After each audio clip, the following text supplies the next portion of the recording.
નમસ્કાર મિત્રો, આજથી 5000 વર્ષ પૂર્વે કુરુક્ષેત્રના રણ મેદાનમાં ભગવાન શ્રી કૃષ્ણના મુખારવિંદમાંથી મીઠી વાણીની જે અમૃત ધારા વહી મારા અને તમારા જીવનને સ્પર્શતા સવાલોના સમાધાનની જે સરવાણી નીકળી, એનો આસ્વાદ આપણે આપણી જર્નીમાં માણી રહ્યા છીએ, જેમાં આજે વાત કરીશું અધ્યાય 12 ભક્તિ યોગની। અહીં અર્જુન પોતાના મનમાં ઉદ્ભવેલ પ્રશ્નનું સમાધાન માંગતા કહે છે કે હે પ્રભુ, ભક્તિમાં શક્તિ છે એ તો મને સમજાઈ ગયું, પરંતુ હવે ઈચ્છા છે ભક્તિ ભાવને જાણવાની, ઉપાસના વિધિને સમજવાની। ક્યાંક નિર્ગુણ નિરાકારનું મહત્વ બતાવ્યું છે તો ક્યાંક સગુણ સાકારનું મહત્વ સમજાવવામાં આવ્યું છે।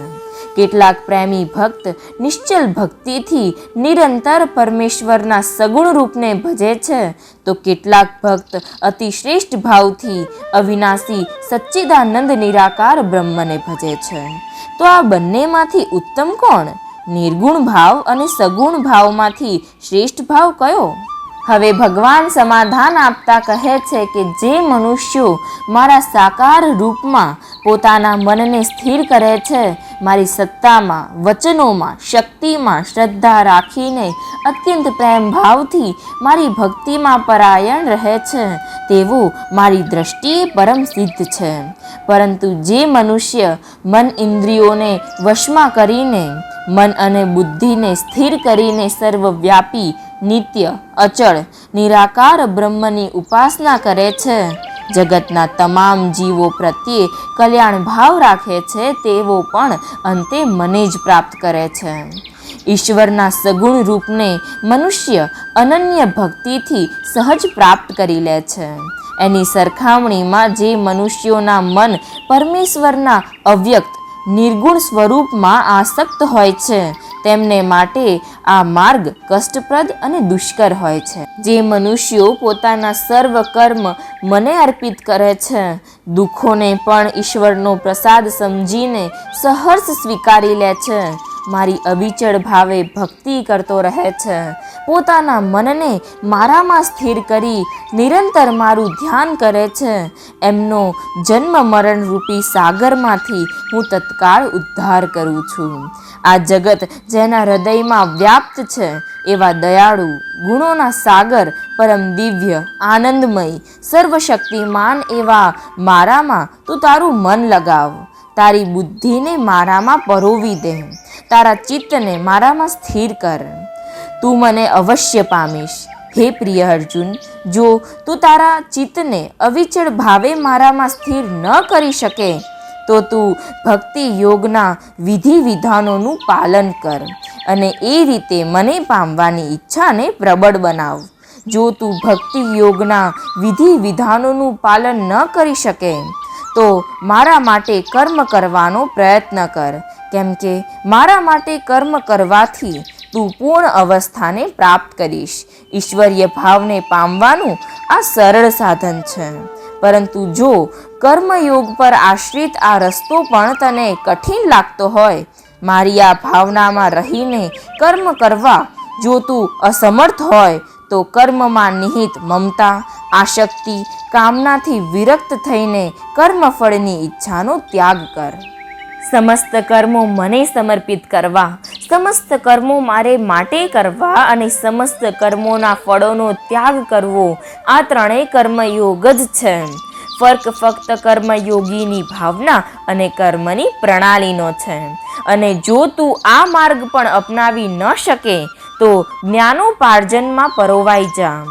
જો કે જ્ઞાન કરતાં ધ્યાન શ્રેષ્ઠ છે અને ધ્યાનથી પણ કર્મફળનો ત્યાગ શ્રેષ્ઠ છે, કારણ કે આવા ત્યાગ દ્વારા મનુષ્ય માનસિક શાંતિ પામે છે।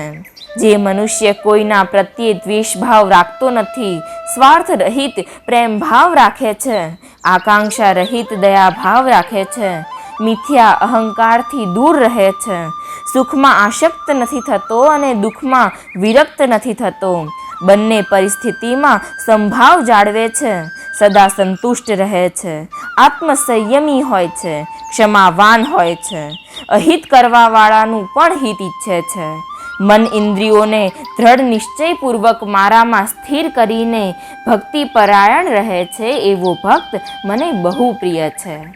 જે ભક્તને બધું જ ઈશ્વરમય લાગે છે, જાણતા જાણતા કોઈને કષ્ટ આપતો નથી કે અન્ય કોઈ કારણથી અસ્વસ્થ થતો નથી, ઉદ્વેગો જેને વિચલિત કરી શકતા નથી, જીવન નિર્વાહના પ્રકૃતિ પ્રેરિત કર્મમાં લીન રહે છે, વિકાર, પક્ષપાત, આકાંક્ષાઓનો ત્યાગ કરીને બહારથી અને અંદરથી શુદ્ધ રહે છે, લોકહિતને માટે કર્મ યજ્ઞ કરે છે તે ભક્ત મને અતિ પ્રિય છે. ઈચ્છિત વસ્તુની પ્રાપ્તિથી કે વિયોગથી જે હર્ષ શોક પામતો નથી, શુભ અશુભ બંનેનો પરિત્યાગ કરે છે, પોતાને કર્મોનો કરતા ન ગણતા મને જ સર્વસ્વ ગણે છે, શત્રુઓ તથા મિત્ર સાથે જે સમાન રીતે વર્તે છે, કુસંગથી અડગો રહે છે, મળે તે વસ્તુઓમાં સંતોષ રાખીને મૌન ધારણ કરે છે, નિવાસ માટે ઘરની પણ પરવા કર્યા વગર જ્ઞાનમાં દ્રઢ રહે છે, ભક્તિમાં સંલગ્ન રહે છે, આવા ભક્તો મને અત્યંત પ્રિય છે. જેઓ આ ભક્તિ યોગના અવિનાશી પંથનું અનુસરણ કરે છે, મને જ પોતાનું સર્વોપરી ધ્યેય માની શ્રદ્ધાપૂર્વક પૂર્ણ રીતે મારામાં પરાયણ રહે છે, તેવા ભક્તો મને અતિશય પ્રિય છે. આમ ભગવાનને પ્રિય ભક્તની લાક્ષણિકતાઓ સાથે આ અધ્યાય અહીં પૂર્ણ થાય છે. તો પાછા મળીશું આવતા રવિવારે. વાત કરીશું અધ્યાય 13 ક્ષેત્રજ્ઞ વિભાગ યોગની. ત્યાં સુધી રાધે રાધે.